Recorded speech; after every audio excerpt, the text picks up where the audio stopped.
So now it's my pleasure to introduce our president of the Erase Racism Board, who you've heard and you've seen throughout this entire evening.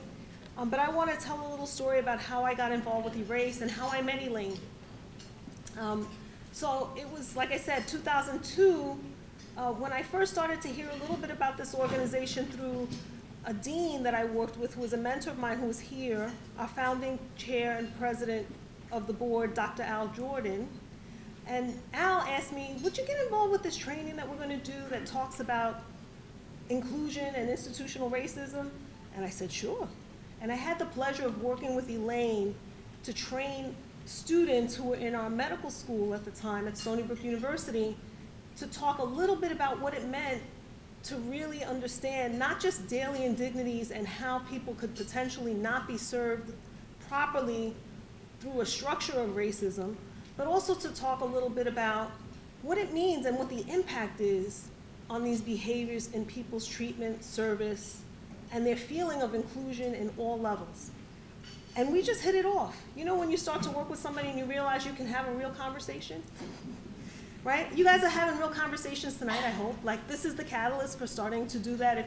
If you know, you're like-minded in that way, but we want you to continue those conversations again outside of this room and throughout the time that you're working on these issues. So I just want to say that even though we all care about how individuals are treated and included, you know, the work of Erase is really based on the hard work and research, the absolute thoroughness and preciseness of the data and the information that we produce through the reports that Elaine supervises, how we actually get the information out there. I think Elaine is probably now, more than 10 years later, the most quoted person I hear when I hear about racism. She started the whole piece of, right, Long Island is the most segregated suburb, right? You know, you hear that quote? Well, that came from Elaine and the research that was really the backbone of the very first set of legislation that came out of Erase Racism. So it's just been my pleasure to work with Erase, and especially with Elaine and the entire staff of Erase and all the former staff members that are here. But I'm going to say that she really embodies the Maya Angelou quote that I like to say, which is, nothing will work unless you do. Hello, right? I mean, we know you have to work at this. It's relentless work. It's persuasive work. It's compelling work. It's such important work. We are really blessed to have Elaine. And I just want to introduce Elaine Gross, our president.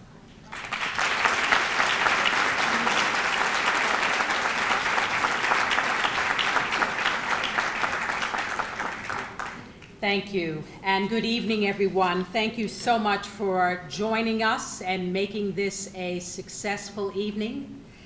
I'm going to say a few words a little later on. My first task, though, is to really, after just saying a quick thank you to all of our sponsors and all of the people who purchased tickets tonight, I need to recognize my board of directors. And Christina, you have been a wonderful co-chair, and it's so wonderful to have you step up to that role, so thank you so much. But I'd like to recognize the full board of the directors. If you would please stand, I'd like to thank you personally for all the work that you do.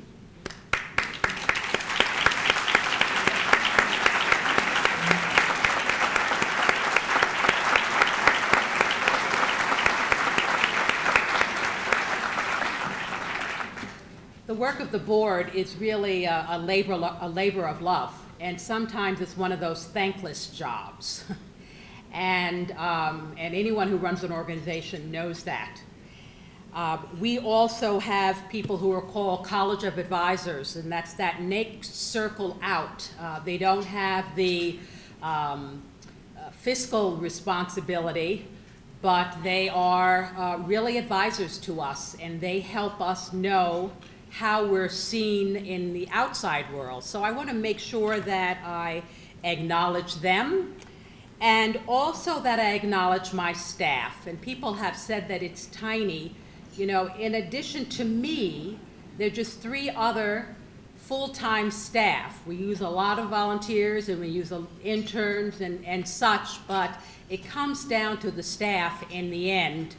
And so I would like to thank them, I don't know if they're sitting or working still, but Andrew is our new staff attorney.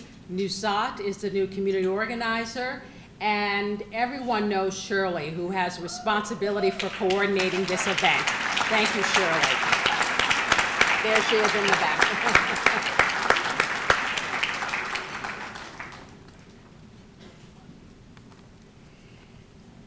Each year, our highest honor goes to the recipient of the Abraham Krasnoff Courage and Commitment Award.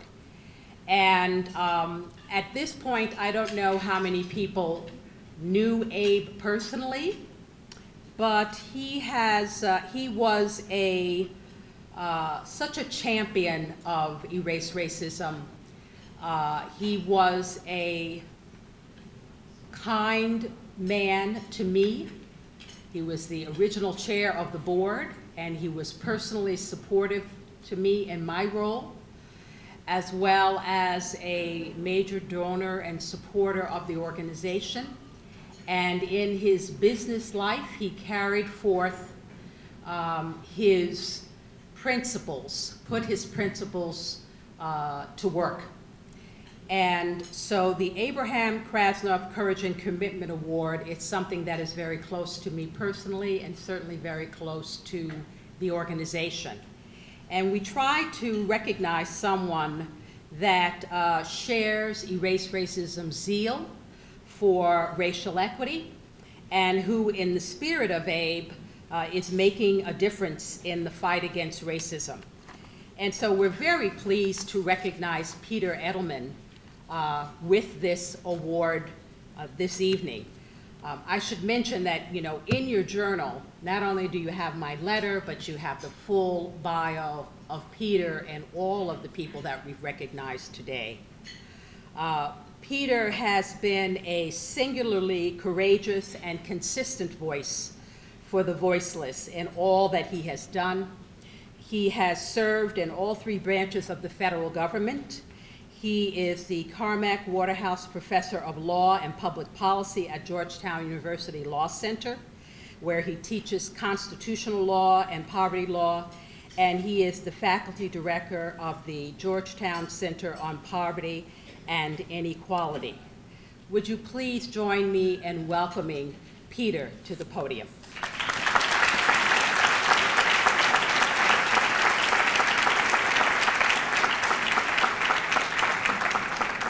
Well, thank you so much, Elaine. I am so delighted to be here and see this wonderful, wonderful crowd here. Elaine Gross, wow, force of nature. Did you see that sign out there? Elaine kicks butt. Didn't have to have that sign, we got that. I am so glad to be here with Racism and the other, the two great labor organizations who are being honored this evening. Absolutely fundamental to the change we need in our country. I want to say a few words this evening about race and racism, and in particular as they intersect with poverty, which I always say is the most dangerous corner in America. We can't talk about poverty in our country without talking about race. But there's the dilemma, because it would also be a huge mistake to view poverty only through a lens of race. In fact, the largest number of people in our country who live in poverty are white. So if we want to make progress on poverty, absolutely we need to make that point loud and clear at the same time that we insist on the conversation about race in our country. That right now, for reasons that are all too tragic, it's a moment of opportunity to discuss race and racism in our nation.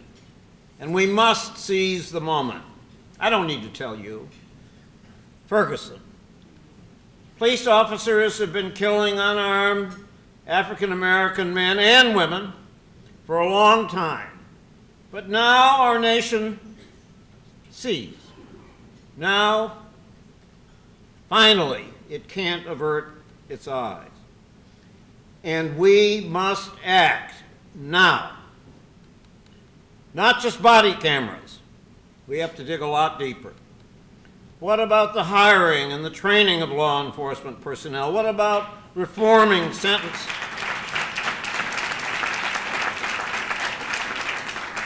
What about reforming sentence policies, mandatory minimums, 3 strikes and you're out, trying youth as adults? You have a chance here in New York State right now to fix this last one. You know that. It's in the legislature.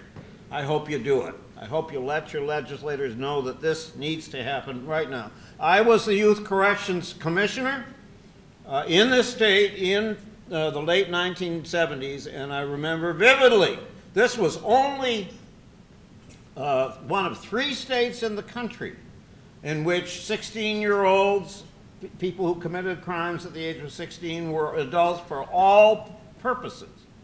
New York, great progressive New York. Change that now. Take the profit-making companies out of the prisons and the jails and the probation.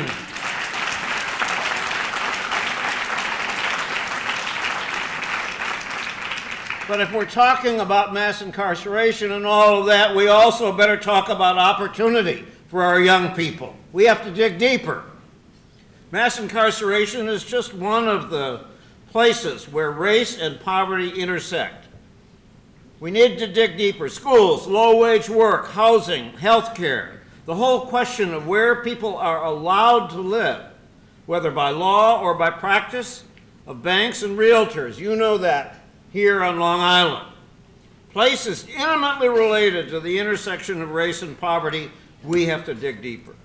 And we have to have, and I think this is so crucial in the response to Ferguson and everything that's happened, we have to have a clear agenda and we have to organize now.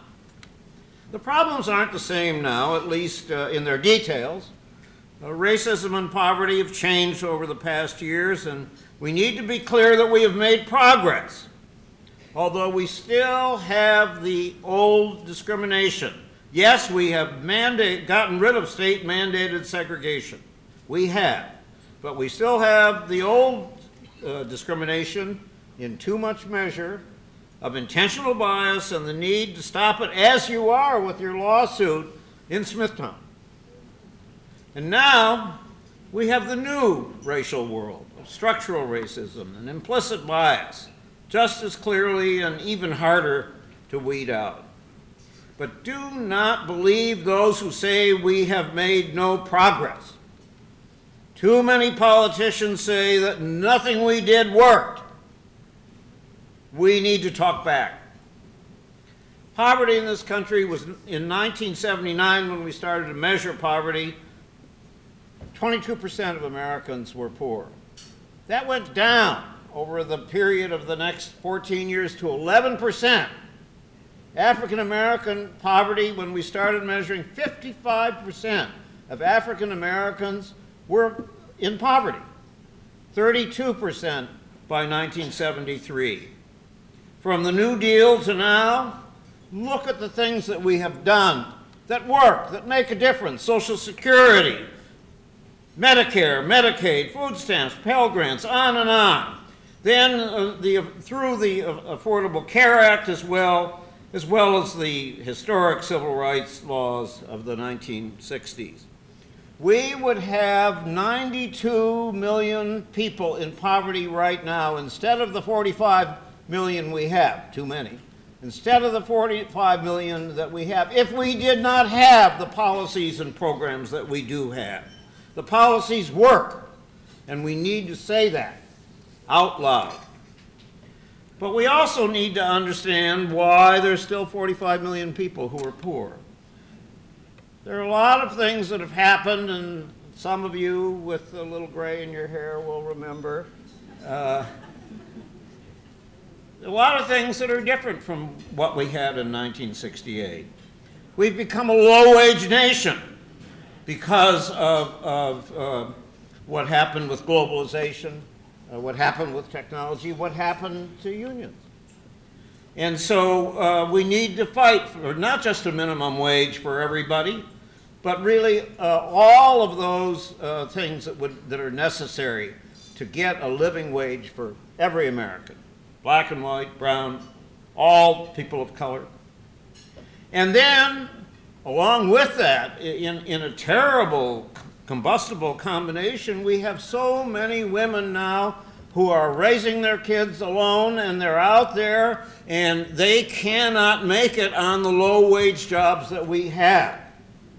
So that the poorest group in this country now, beyond African Americans, Latinos, is women and children.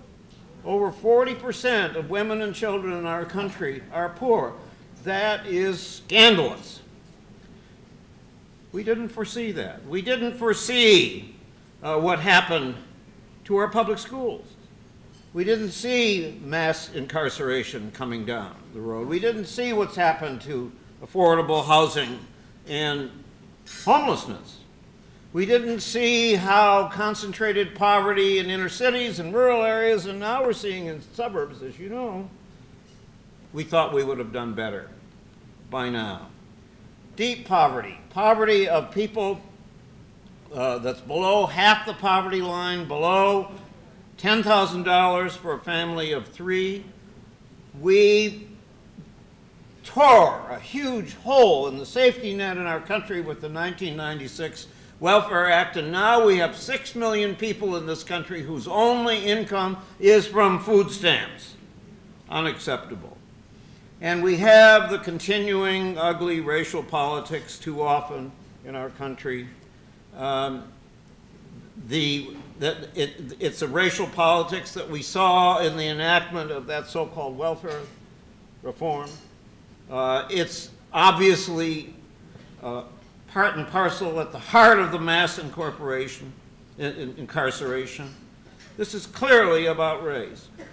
And finally, we didn't foresee the inequality that we have in our country, where our economy doubled in size over the past 40 years, but it all stuck at the top. We all know that. And the gap is still widening. We have to focus on the top to get them to pay their fair share of the cost of running this country.